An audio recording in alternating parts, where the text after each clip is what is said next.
زمونږ داسې مواري جوړېږي چې موږ دنیا ته ووایو چې موږ افغانان 3.5 کاله په هند حکومت کړی دی.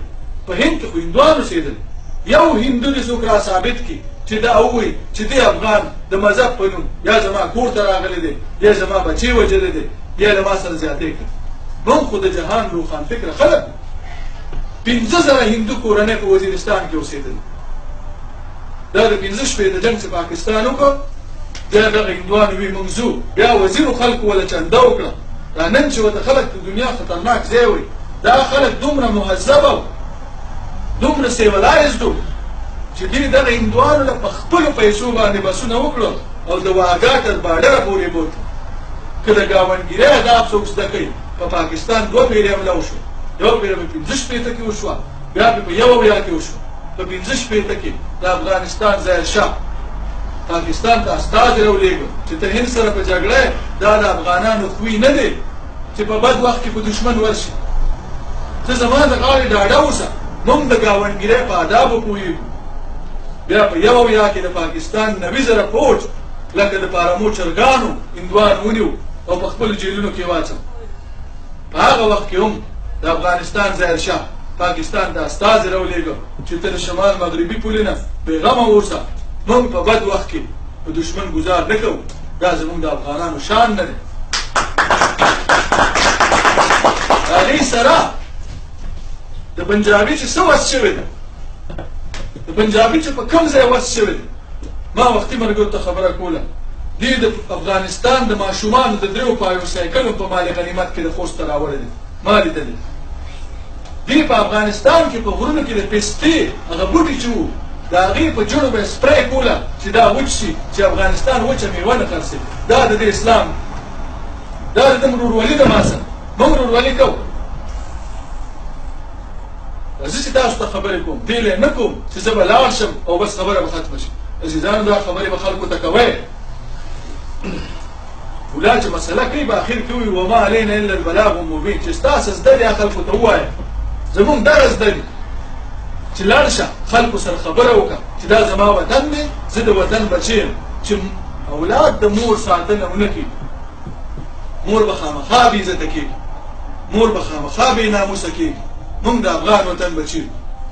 که په پېښور کې یو که په کویټه کې یو که په کندهار کې یو که په کابل کې یو زمونږ درد یو دی زمونږ غم یو دی زمونږ خوشحالي یوه ده زمونږ ابادي یوه ده زمونږ سیالي یوه ده. په دې خبره به هر افغان سر خلاصي. بیا به راشي د پاکستان جرنیل به وایي به چې په افغانستان کې د پښتنو سره ډېر ظلم کوي. هلکه په خپو کې د لنډي کوتل کې د پښتنو خپې پرتې دي په بمونو الوتې دي. ته دې ته نه ګورې.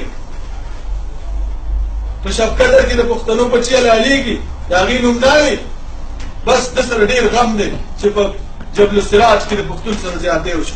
ته خپل کور سنبال که که تاجک دی که ازبک دی که هزاره دی که پشهي دی که بل دی که بل دی دا یو واحد افغان دی. دا د 30 کاله جګړې د سرګودي پهلوان دوی نشي ویشلی. په دې به خلک ځان پوهېږي.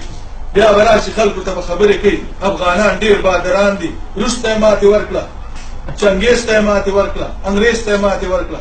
بیا د سرګودي پهلوان دا خوبونه ویني چې دی به کابل نیسي.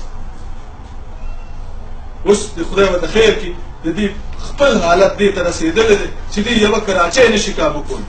پخوا چې په افغانستان کې د ورځې سوره مړي کېدل دومره په کراچۍ کې د میاشتې نه کېدل.